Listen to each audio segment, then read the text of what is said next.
Hello and welcome to all the men and women of the West. I'm Joe, here with me is my co-host Dan. Hello and greetings. The last Hyborian Age podcast saw the rise and fall of the Atlantean and Pictish war for domination that ultimately destroyed what few resources either side had and their nations in their entirety. The sad thing is that there was a second lesser cataclysm that struck, and it created a small inland sea that separates west from east, with 1,000 years seeing a growth in jungles, lakes, and rivers as the Atlanteans sunk back into bestial behavior that their ancestors had crawled so desperately from. With the Atlanteans in the northwest and the Picts becoming squalid and living in the southwest, we start to see the two tribes starting to head in different directions, separated probably by a desire to consciously make the decision to just get away from one another. In the east, in distant Lemuria, the people had been reduced to almost a bestial state, only to then rebel against their masters and destroy them. With these Lemurians walking amongst the ruins and seeing the great majesty and monuments of their former masters, but not knowing what to do with it for a while. The survivors of this great civilization would journey westwards and would fall upon the non-human kingdom that was so mysterious and that we have kind of seen references to in earlier videos. This non-human kingdom would be annihilated, with its non-human population just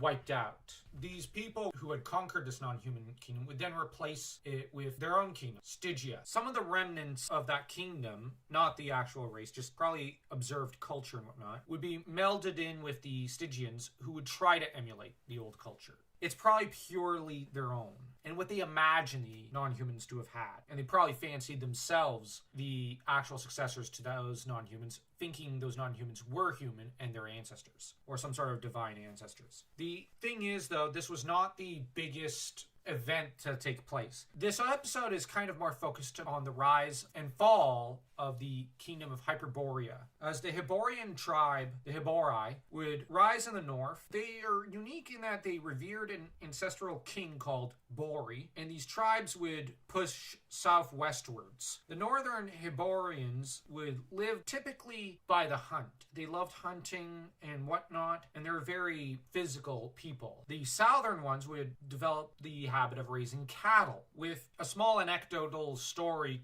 cropping up in the essay, though, that's interesting, is that we would see a northern tribe approached by a wanderer. The wanderer's original birth location and whatnot is a mystery, and he would talk some of these young boys into going up north to try and challenge the Yetis. They would never return. I just wonder about the identity of this wanderer. Who was it? That's a fair question. Was it someone who was immortal? Half immortal? There are some immortals walking around. Typically, they form dark pacts of dark gods and devils in the Hyborian Age. I don't know, there's just something off about the tale. It's important because Howard included it, but it's strange that he did, as I don't think it crops up anywhere afterwards in the literature. Well, the literature of Howard. The Hyborians would drift southwards, notably after their population began to grow. 500 years later, they'd move west and southwards, mixing their blood with the locals. As to the Gemri people, they would start to try to recreate what they think was the Volusian culture, the old culture. And this is interesting, that they were basically federati of the Volusians, and now they're trying to emulate the Volusians. It's primarily their own culture, though it's what they imagine the Volusians to have had. And this is strongly implied in the essay. As to the Atlanteans at the end of this 500-year stretch, they've started to climb out of barbarism, because they were basically reduced to almost ape-like culture, and now they've started to go, hey, wait, we're humans. Picts, meanwhile, are still stuck at barbarism. What else is new? On the eastern border of Stygia, we see nomadic savages that are dubbed the Sons of Shem wandering around. This will be important later. The Picts would come across the Zing, or Jing, we'll just call it Zing Valley, where those agricultural people who had developed a really good agricultural system were, and they would fall to the Picts, who would then interbreed with them. These agricultural people, according to the text, seem to have been Shemites, some sort of distant relation to the sons of Shem. What we're seeing here is a very typical history that has happened with much more tribal cultures. Following also the fall of great empires or not. What's also interesting is that the Hyborians, by this point, discover, kind of by a fluke, the value of stone building. That is to say, building a crude piece of architecture with stone. From that, they discern, oh, we could use this to build a big stone fortress, which they then do. They repel tribal attacks. They then start building stone homes, abandoning their nomadic lifestyle. A lot of other tribes and foreign tributaries of enemy nations are pushed back and they flee to the Hyborians for protection, only to then start buffing up the numbers of the Hyborians, which kind of starts to allow this big kingdom to expand, so that the next 1,000 years sees the rise of the Hyborians, with rude kingdoms kind of taking shape. We're supposed to look at it as one larger kingdom, Hyperborea, but that there are breakaway kingdoms. Off in the east, the Lemurians are evolving a strange semi-civilization of their own. That's what the text says. The Lemurians are going to have very little contact for a bit with the rest of the world. They're not counted as part of the Hyborian-influenced regions. The kingdom of Koth is founded by Hyborians on the borders of pastoral countries that are known as the lands of Shem. It seems that some of the Shemites are starting to gather. The Stygians would also play a role in the Shemites being civilized, but also pushed away from where they are. Yeah, you've got two civilizations growing. Barbarians will be either caught between them and start civilizing themselves, or they're going to be pushed elsewhere. Or they'll conquer the civilization. Any of these options tends to happen. Now, the blonde savages of the north, I think they're supposed to be the ancestors of the Azir people, the Azirians, would push Hyborian tribes of the north further southwards, which caused the destruction of the ancient kingdom of Hyperborea, which is overthrown by one of the northern tribes. However, they retain the old name, but it's a different dynasty, it seems. Southeast of Hyperborea, we see the rise of Gemri come into being under the name of Zamora. So the Gemri people have finally built the kingdom they've been wanting for a long time, actually. The Jing people, as stated, are, conquered by the Picts, only to then be conquered by a roving tribe of Hybori. And from these mingled elements comes the kingdom of Zingara.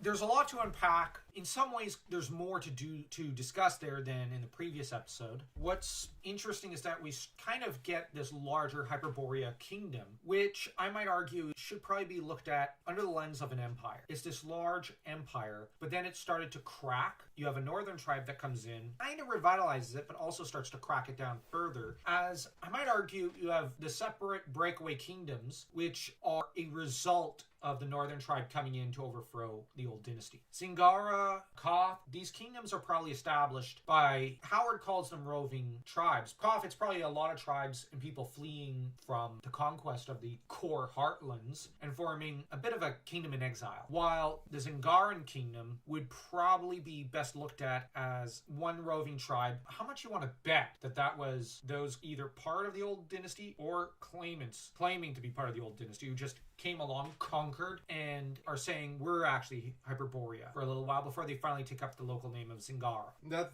very plausible, because it wouldn't be the first time, even in our history, that kind of event happened. This entire part of the essay is something that a lot of anthropologists would love. And as you mentioned previously, Howard did enjoy anthropology. Yeah, he was a big lover of it. He was fascinated by the idea of civilizations rising and falling and returning to barbarism. He once said, and I think you were the one who told me, he once claimed that all civilizations eventually fall back to barbarism. Barbarism is inevitable. It's just a question of how long it takes for a civilization to fall back to that. That's a fascinating outlook, a bit of a bleak one, but on the other hand, when you look at, for example, modern civilization seems to be headed, is it really worst? There are times when, you flick on the 6 o'clock news and you kind of go, are we really headed in the right direction? But then, hey, I'm just saying, there are times when the 6 o'clock news is on and they say something very positive and you go, yeah, that's right. There's good that comes from civilization. I know some people might disagree with me, but there's a lot of positive about, say, a lot of our current countries compared to what the Hyperboreans are going through in the Hyborian age. You look at what's going on here, you have conquest over more peaceful people. You've got people being subjugated and forced into joining cultures. The Picts came in and conquered, but then were themselves conquered after a period of time. Came in, conquered the Zing people, only to then start to, become peaceful and interact with them. Not completely peaceful, but just there's a melding of the cultures. Then the Hybori come in and just conquer that and then say it's ours. Which, given that this happened happens here, it's really tragic. You have multiple generations of people who are conquered. You might say Picts deserved it, but by the time the Hybori come along, there are no Picts. The Picts are basically gone, as are the Zing people. They're really one people. You really ought to regard them almost as victims here themselves, just as a new generation. They're not responsible for what the old generation did. And they suffer the same fate that their ancestors did, except now to outsiders. What's also interesting is that Zing to Zingara, I'm going to argue linguistically the Hybori were conquered. They came in as the physical conquerors, rather like, for example, Romans did into the Greek East, only to be conquered culturally by the Greek East. The Romans always clung to their Latin language, whereas here you have the Hybori who are linguistically conquered. I would argue you probably have a melding of the cultures, but in time, these Hybori, some of their words probably make it into the lexicon of the Zing people, but generally you have the Zingara who, their language becomes the lingua franca, I think it is, of that local region. The Goths, because there are multiple tribes that melded there, you probably have a mongrel language that grew there, while Hyperborea has regional dialects that might spin into their own languages, but generally the core heartlands has some of the old Hyborian language, only to develop a more northern dialect after much of the southern people are pushed out or conquered by the northerners, who probably mandate and institute that their language, their dialect of Hyborian, which had similar roots to the southern one, but they probably began going in different direction, becoming almost separate languages. They probably enforced their northern dialect on their southern neighbors, which is rather interesting.